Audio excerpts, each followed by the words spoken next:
नमस्कार बच्चों, आशा है आप सभी अच्छे होंगे। बच्चों, जब भी आपको किसी से अपनी बात कहनी होती है, अपने मन के विचार किसी दूसरे को बताने होते हैं, तो आप क्या है वो चीज़ जिसका यूज़ करते हैं? क्या है वो माध्यम, क्या है वो साधन जिसका आप उसे अपने विचारों को दूसरों तक पहुंचाने के लिए प्रयोग करते हैं? तो वो माध्यम है भाषा। आपने सोच लिया होगा, मुझे पता है। तो देखते हैं बच्चों, आज हम उसी का अध्ययन करेंगे, भाषा, बोली, लिपि और व्याकरण। तो बच्चों, क्या होती है भाषा? भाषा को समझेंगे तो बहुत ही आसान सा जवाब है इसका कि अपने विचारों को दूसरों तक पहुंचाने का एक माध्यम, विचारों को दूसरों तक पहुंचाने का एक माध्यम, है ना। सभी बच्चे अपने साथ व्याकरण की बुक खोले रखें, जिससे आपको पता चलता रहे विचारों को दूसरों तक पहुंचाने का माध्यम, है ना। अब हम क्या करते हैं, भाषा तो एक माध्यम है। अब भाषा को पहुंचाने के लिए हम किस तरह से करते हैं? हम जो है बोलते हैं, भाषा को बोलकर और सुनकर, पढ़कर और लिखकर भाषा का हम यूज करते हैं। तो बच्चों समझेंगे भाषा, बोली और लिपि और व्याकरण को। सबसे पहले भाषा को समझा हमने, विचारों को दूसरों तक पहुंचाने का एक माध्यम है ये। मनुष्य समाज का एक अभिन्न अंग है। अगर वो उस समाज में रहेगा तो दूसरों तक उसको अपनी बात को पहुंचाने के लिए किसी ना किसी माध्यम की जरूरत पड़ेगी, और वो माध्यम क्या है बच्चों? भाषा। तो लोगों के मध्य परस्पर संपर्क का माध्यम भाषा ही है। भाषा के माध्यम से ही हम दुनिया के किसी भी हिस्से में रहने वाले लोगों और उनकी बातों को जान सकते हैं। तो बच्चों, भाषा के दो रूप होते हैं। कौन कौन से रूप सभी को पता है? पहला रूप होता है बच्चों मौखिक भाषा,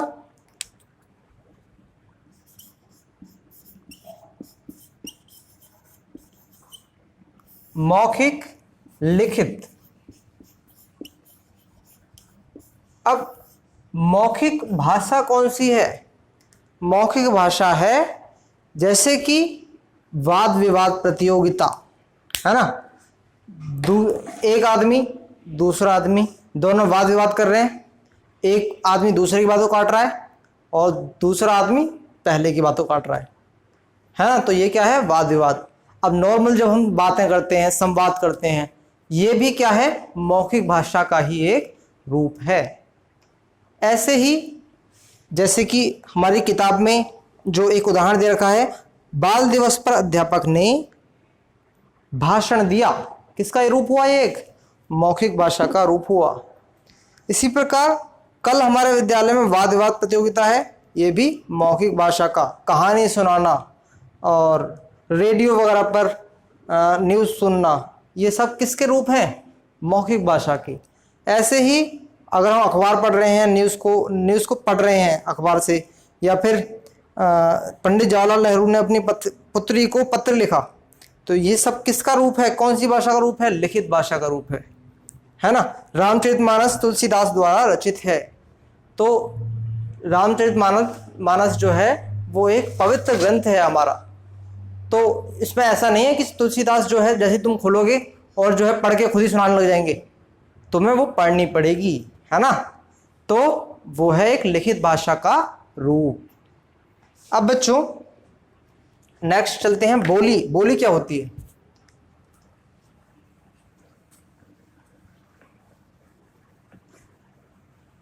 तो बच्चों बोली जो होती है ना, एक छोटे से क्षेत्र में बोली जाती है। बोली क्या होती है? एक छोटे से क्षेत्र में बोली जाती है, उसको बोलते हैं बोली। जैसे कि हमारी ब्रज भाषा, है ना, भाषा का ही एक छोटा रूप है, छोटे क्षेत्र का रूप है। ऐसे ही अवधी भाषा और भोजपुरी भाषा, है ना। तो ब्रज भाषा जो है ये मथुरा, वृंदावन और बहुत सी ऐसी ही जो आसपास के, ब्रज के आसपास के क्षेत्र हैं वहां पर बोली जाती है। अवधी भाषा अयोध्या के आसपास के जो क्षेत्र हैं वहां बोली जाती है। ऐसे ही भोजपुरी जो है ये पूर्वी उत्तर प्रदेश और बिहार की साइड में बोली जाती है ना। तो बोली का क्षेत्र छोटा होता है। हमारे देश में हर 70 किलोमीटर पर कुछ थोड़ी भाषा में कुछ बदलाव आ जाता है ना। ऐसा बोला जाता है हर 70 किलोमीटर पर पानी बदल जाता है। हर 35 किलोमीटर पानी और जो है 70 किलोमीटर थोड़ी सी बोली बदल जाती है। ठीक है, तो हमारे यहाँ बहुत सारी बोलियाँ हैं, लेकिन भाषा जो है जो इधर की साइड की है वो एक ही मानी जाती है पूरे उसमें कि ये हिंदी है। हिंदी के ही बहुत सारे रूप हो गए, है ना। हरियाणवी हुई, खड़ी बोली हिंदी बोलते हैं उसको, या फिर उत्तर प्रदेश की हुई, है ये हिंदी के ही रूप, लेकिन थोड़ा सा अलग अलग रूप है इन सभी का। तो जो सबसे ज़्यादा प्रचलित हो गई उसी को मानक माना गया, मानक भाषा माना गया। जो दिल्ली के आसपास के क्षेत्र में बोली गई वही हिंदी भाषा हमारी हुई। ठीक है, अब हिंदी भाषा का प्रचार क्यों हुआ ज़्यादा? हिंदी भी एक बोली ही थी एक तरह से पहले, जो कि मेरठ और इसके आसपास के क्षेत्र में और दिल्ली के आसपास के क्षेत्र में बोली जाती थी। तो इसका प्रसार हुआ हमारी फिल्मों आदि के माध्यम से, फिल्मों के और साहित्य के, बहुत सारा साहित्य लिखा गया, रेडियो टीवी ने और ज़्यादा लोकप्रियता बढ़ा दी इसकी। बाकी हिंदी का बहुत ही बड़ा क्षेत्र है हमारा, उत्तर की साइड का पूरा हिंदी का ही क्षेत्र है। तो बच्चों आगे बढ़ेंगे। भाषा और बोली में अंतर क्या है? भाषा एक विस्तृत क्षेत्र में बोली जाती है, जबकि बोली का क्षेत्र छोटा होता है। भाषा का रूप मानक होता है, लेकिन बोली का प्राय नहीं। मानक भाषा का लिखित रूप होता है, जबकि बोली सामान्यतः मौखिक होती है ना, बोली जाती है ज़्यादातर, और मानक भाषा ज़्यादातर लिखी जाती है ना। जैसे कि हम जो है कुछ सामान्य बोलचाल में यूज़ करते हैं कि कहाँ जा रहा है, जा रहा है, रा है, और जो है वैसे हम लिखेंगे कहाँ जा रहा है हम लिखेंगे। तो मानक भाषा में हम अच्छे से पूरी तरह से मानक भाषा में लिखते हैं, ऐसे लिखेंगे रा है जब लिखेंगे तो बोली बोलने में और लिखने में अंतर आ गया ना। ऐसे ही तो बोली ज़्यादातर बोली जाती है, मानक भाषा का लिखित रूप होता है, और जबकि बोली सामान्यतः मौखिक होती है, ज़्यादातर मौखिक होती है। ठीक है, ज़्यादातर उस क्षेत्र में बोली ही जाती है, ज़्यादा लिखी नहीं जाती इसको। भाषा का अपना साहित्य होता है, बोली प्रायः लोक साहित्य में मिलती है। भाषा का एक साहित्य होता है, हिंदी का बहुत बड़ा एक साहित्य है ना, जबकि जो बोली है ये लोक साहित्य में मिलेगी। जैसे कि अवधी भाषा मिलेगी, रामचरितमानस जब हम बोलते हैं तो वो अवधी भाषा में बोली जाती है ना। जो तुलसीदास लिख के रख गए वो रामचरितमानस, और सूरदास ने अपने दोहे वगैरह जो कहे वो ब्रज भाषा में कहे, है ना। ऐसे ही आगे बढ़ेंगे। अब बोली जो है ये लोक साहित्य में और मतलब जो गीत वगैरह में भी जो है ये मिलेगी हमें। जो गीत वगैरह जो गाते हैं गाँव वगैरह में तो अपनी बोली में ही गाए जाते हैं। वो ऐसे नहीं कि जो है हिंदी में गाएंगे, वो हिंदी में मानक हिंदी में गाएंगे, नहीं, वो अपनी बोली में गाएंगे, है ना।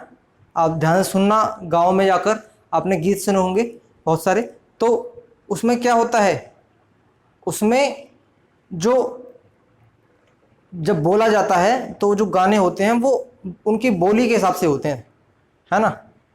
बढ़ेंगे आगे। भारतीय भाषाएं, भारत में अनेक भाषाएं बोली जाती हैं। भारतीय संविधान ने 22 भाषाओं को मान्यता प्रदान की है। कौन कौन सी भाषाएं बच्चों? पढ़ेंगे खुद से, साथ साथ मेरे साथ पढ़ेंगे एक बार। कश्मीरी, तमिल, गुजराती, डोगरी, बोडो, नेपाली, संस्कृत, कन्नड़, उर्दू, मराठी, बंगला, तेलुगु, उड़िया, मणिपुरी, मलयालम, कोंकणी, असमिया, मैथिली, संथाली, पंजाबी, सिंधी। तो बच्चों इन भाषाओं को मान्यता प्रदान करी गई है। वैसे तो हमारे देश में हजारों भाषाएं हैं, है ना। देखिए नीचे लिखा हुआ है हिंदी।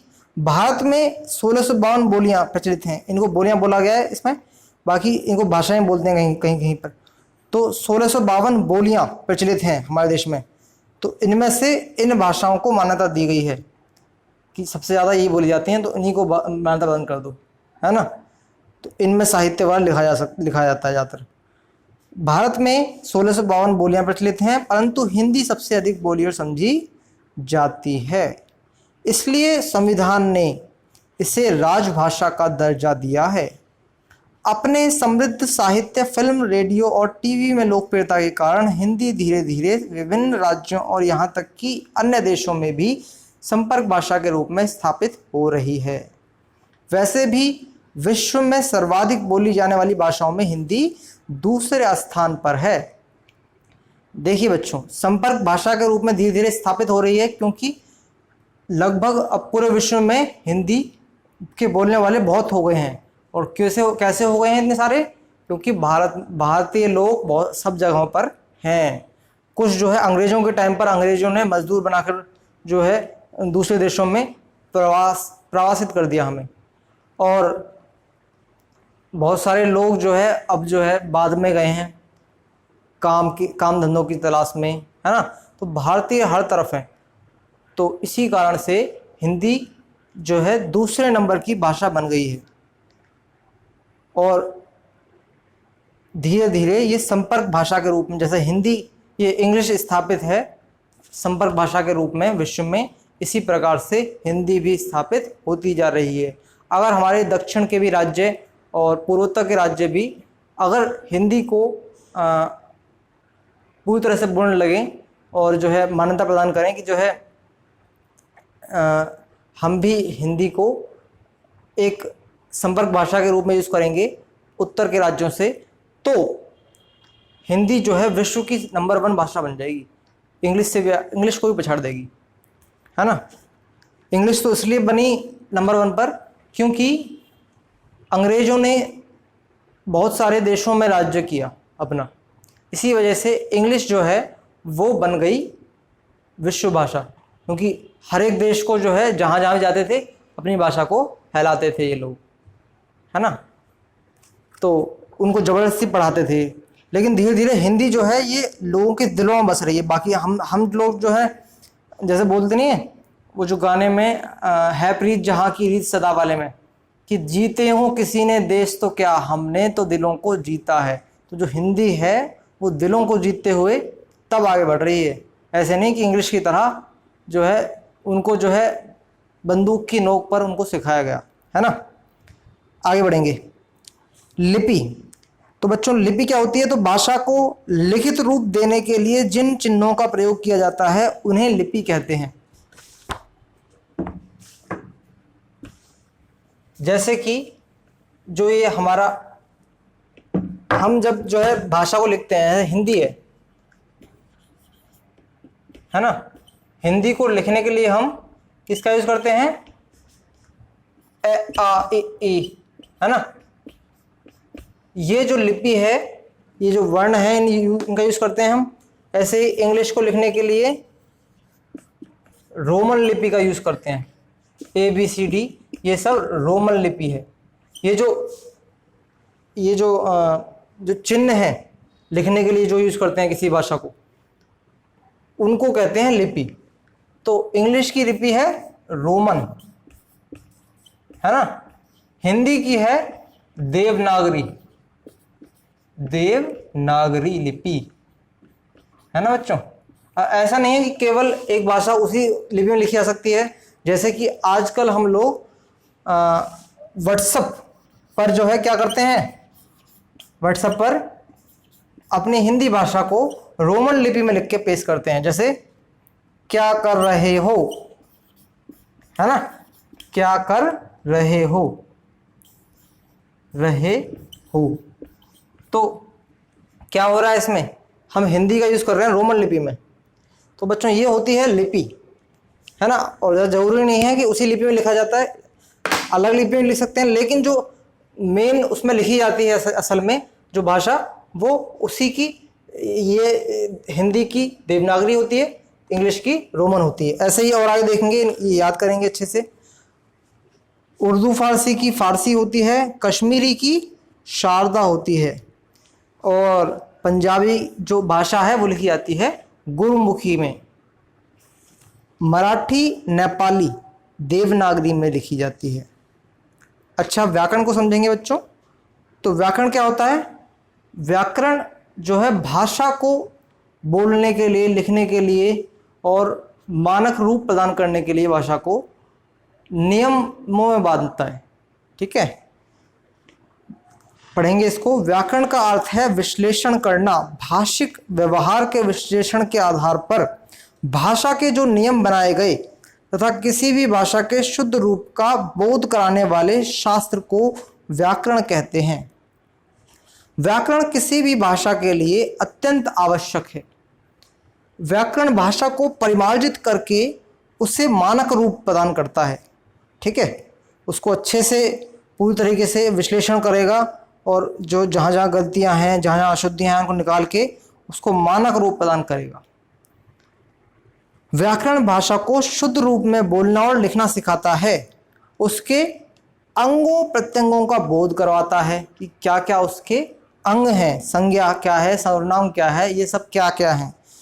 शब्दों के अशुद्ध प्रयोग पर कड़ा अनुशासन रखता है ना, कि जो है गलत तरीके से ना बोलें, किसी भी शब्द का बच्चे या फिर कोई भी व्यक्ति गलत उच्चारण ना करे, क्योंकि छोटे से उच्चारण से बात एकदम बदल जाती है। उसे व्यवस्थित करके नियम बनाता है, उसकी प्रयोग विधि पर विचार करता है कि किस तरीके से उसका प्रयोग होगा। अब जैसे कि हम जो है एक उदाहरण लेते हैं, जैसे रुक मत जा। इसी वाक्य को हम विराम चिन्हों के उदाहरण से समझते हैं। तो अगर मान लीजिए मैं विराम चिन्ह यहां पर लगाता हूं एक, तो इसको पढ़ेंगे रुक मत जा, मत जा। ठीक है, रुक मत जा, है ना। अब इसी को मतलब हम रुकने के लिए बोल रहे हैं एक आदमी से, अगर इसी को हम यहाँ पे लगा दें तो क्या अर्थ निकलेगा इससे? रुक मत जा, है ना।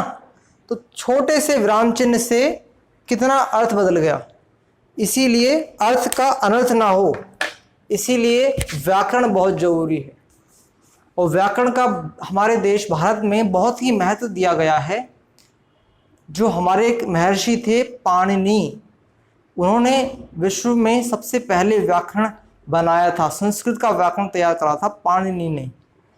और वो अपने काम में इतने डेडिकेटेड थे कि उन्होंने प्रकृति की आवाज़ें सुनी, उनको अच्छे से व्याकरण के रूप में जो है बनाया उसको, संस्कृत के व्याकरण को।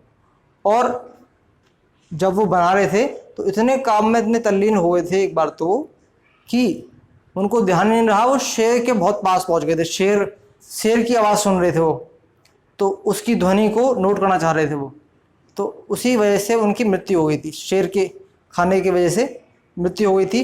तो इतने ज़्यादा डेडिकेटेड हमारे देश के लोग व्याकरण को काम करने, व्याकरण को जो है बनाने के ऊपर रहे हैं। व्याकरण का कितना महत्व था इससे समझा जा सकता है ना। वर्ण विचार। वर्ण विचार में वर्णों की बनावट, उच्चारण, लेखन इत्यादि पर विचार किया जाता है। शब्द विचार, देखिए वर्ण कैसे, मतलब जो है उनको बनाया कैसे जाएगा, किस तरीके से लिखा जाएगा, उनका लेखन कैसा होगा, उनका उच्चारण, उच्चारण माने बोला कैसे जाएगा, इन सब पर विचार किया जाता है। शब्द विचार में शब्दों के विभिन्न भेद, रूप, भेद क्या क्या है ना। संज्ञा है, सर्वनाम है, विशेषण है, क्रिया विशेषण है, ये सब देखेंगे। रूप, उत्पत्ति कहाँ से हुई उसकी, कौन सी बात से हुई उसकी उत्पत्ति, किस प्रत्यय से हुई, किस उपसर्ग से हुई, और किस तरीके से प्रयोग हुआ, उसका प्रयोग कैसे होगा इत्यादि के विषय पर विचार किया जाता है। वाक्य विचार, वाक्य विचार में रचना, प्रकार, प्रयोग, विराम चिन्ह इत्यादि के विषय पर विचार किया जाता है ना, कि कहाँ पे विराम चिन्ह लगेगा, कहाँ पर किस तरीके से प्रयोग होगा वाक्य का, है ना, और किस काल के लिए यूज होगा, ये सब बातें आती हैं। इसी के साथ बच्चों आपका ये चैप्टर खत्म होता है। क्वेश्चन आंसर्स आप खुद से एक बार लगा के देखना, और इसके अलावा PDF आपकी डाल दी जाएगी ग्रुप पर। तो इसी के साथ वीडियो को समाप्त करते हैं। आशा है आपको ये चैप्टर अच्छे से समझ आया होगा। धन्यवाद।